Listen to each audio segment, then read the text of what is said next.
വെള്ളത്തിൽ പോവുക, ഞാൻ എവിടേക്കാ പോണേ എനിക്ക് ഓർമ്മയില്ല. ഞാൻ നീന്തി വന്നു പിടിച്ച് കയറാൻ. അങ്ങനെ കയറി ഇങ്ങനെ പോയപ്പോ അവിടെ ആന മൂന്നെണ്ണം ഉണ്ട്. അതിലൊരു കവുങ്ങിന്റെ മരം ഉണ്ടായി. ആ മരത്തിനെ കെട്ടിപ്പിടിച്ചിട്ട് ഞാൻ ഈ ആനന്റെ മുഖത്ത് നോക്കിയിട്ട് പറഞ്ഞു, ഒരു കൊമ്പനാണ്. ആന ഇങ്ങനെ എന്നെ നോക്കി ഇങ്ങനെ ഉണ്ടാവും ചെവിയാട്ടി നിൽക്കുന്നുണ്ട്. അപ്പൊ ഞാൻ പറഞ്ഞ്, ഞങ്ങൾ വലിയ ദുരിതത്തിൽ നിന്നാണ് രക്ഷപ്പെട്ട് വരുന്നത്. നിനക്ക് നല്ല മനസ്സുണ്ടെങ്കിൽ ആരെങ്കിലും വന്ന് ഞങ്ങളെ രക്ഷിക്കട്ടെ, എന്നെ ഒന്നും ചെയ്യരുത് എന്ന് എന്റെ കുട്ടിനെയും പറഞ്ഞത്. ആനിങ്ങനെ നോക്കി രണ്ട് കണ്ണു കൂടി ഇങ്ങനെ വെള്ളം വരിക.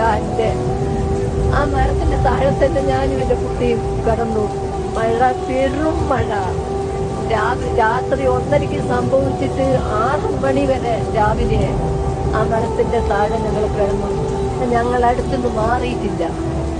ആന അവിടെ തന്നെ നിൽക്കുക. ഒരു